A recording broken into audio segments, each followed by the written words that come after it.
iPhone virus alert, here's what to do. Step 1. Don't tap anything. If a pop-up says your iPhone has a virus, don't tap OK, Allow, or any download button. Many of these alerts are fake. Step 2. Close the browser. Swipe up from the bottom or double press the home button on older iPhones and close Safari or the browser showing the alert. Step 3. Clear Safari data. Go to Settings, Apps, Safari Clear History, and Website Data. This removes the website data that may be causing the fake warning. Step 4. Check for unknown apps. Delete any app you don't recognize or that you installed just before the alert appeared. Step 5.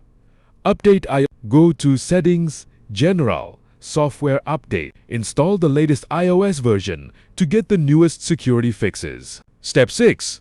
Restart your iPhone. Turn your iPhone off and back on after clearing the browser data and updating iOS. Step 7.